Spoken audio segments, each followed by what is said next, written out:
आरो बे समाव बड'लेण्ड मुलुगसोलोंसालिनिफ्राय लानानै बिटिआरनि गासै गं 33 फरायसालिमाफोराव लेखानि जा साप्लाइनि केलेंकारनि बिटिआरआव दावराव जागासिनो दं। बिनि सायाव गिबि खेबनि थाखाय बाथ्रा बुंदों दुलाराय बर' फरायसा आफादनि आफादगिरि दिपेन बर' बिथाङा।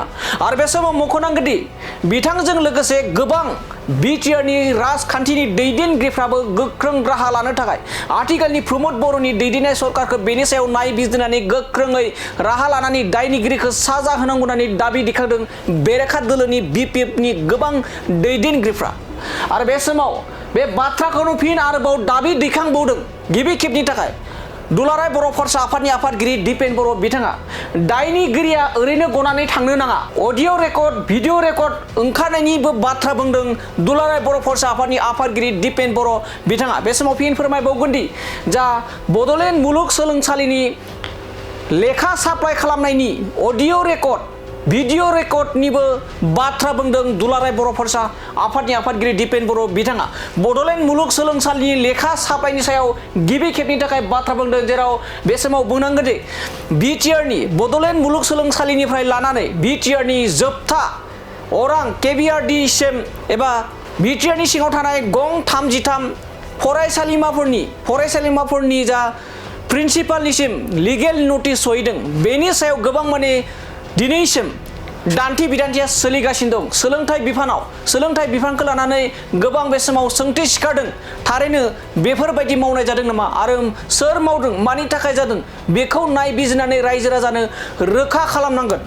नङाब्ला रायजो राजाफ्रा बिनि सायाव सन्देह थागोन होननानै दुलाराय बर' फरायसा आफादनि आफादगिरि दिपेन बर' बिथाङा फोरमायदों, अजद दिखांदों एबा दाबि खालामदों। बे समाव फिन फोरमायबावदि जुदि आथिखालनि प्रमद बर'नि सरकारा जुदि रोखा खालामना होआ अब्लानिया बेनि सायाव रायजो राजाफोरा सन्देह थानो हागौ एबा थागोन होननानै बिथाङा दाबि दिखांदों। दानिया फैदो बिदिब्ला बड'लेण्ड मुलुगसोलोंसालिनि एबा मुलुगसोलोंसालिजों लोगोसे गासै गं 33 फरायसालिमाफोराव लेखानि साप्लाइ होनायनि सायाव जाबायदि अजद ओंखारदों बेनि सायाव माबायदि खेंफोरथि होदों एबा मा दाबि दिखांदों बिथांनिफ्राय जों आबुङै खोनासंदोना लादिनि। थारैनो बे जि माने निउस बेखौ गुबुन गुबुन निउस चेनेलाव नुदों आरो बिनि जि डकुमेन्ट बे डकुमेन्टखौबो गुबुन गुबुन बिथिंनिफ्राय जायफोरा बेखौ मोनदों बिथांमोननिफ्राय जोंबो मोनदों, आङो नायदों बेयाव। दा बियो मोनसे सिरियास माने एलिगेशन्स आरो जि मोनसे अभिजुग बा जि मोनसे बेयाव तथ्य प्रमाण दं होननानै बुंदों, अडिअ भिडिअ बा माखासे माने ट्रेन्जेक्सन माने इलिगेल जि मोनसे लेनदेन कमिसन बा करापसननि बेयाव जादों होननानै लिगेल जि नटिस हरदों आइनि जाननि माने दिल्लीनि मोनसे माने जि एडभकेटनिफ्राय सासे एडभकेटनिफ्राय बिथाङा जि लिगेल नटिस हरदों बेखौ लानानै आं खावलायगोन जे बे स्ट्रं मोनसे तदन्त मोनसे इनभेस्टिगेसन जानांगौ आरो बेयाव बे एलिगेशना बेसेबां माने बेयाव माने जुक्ति दङ बिनि सायाव तदन्त खालायोब्लासो रायजो राजाया आसस्त जागोन, नङाब्ला बिनि सायाव सन्देह थागोन। दा बेखायनो मैया नुदों आं गोबां लेभेलनि स्टेटमेन्ट।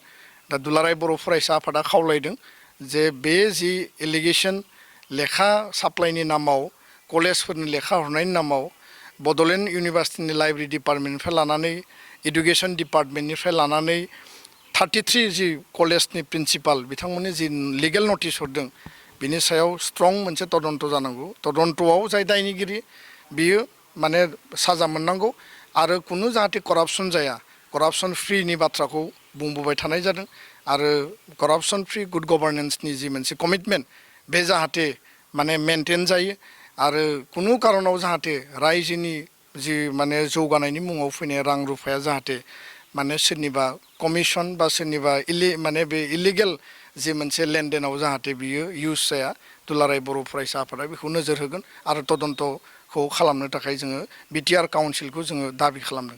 धन्यबाद।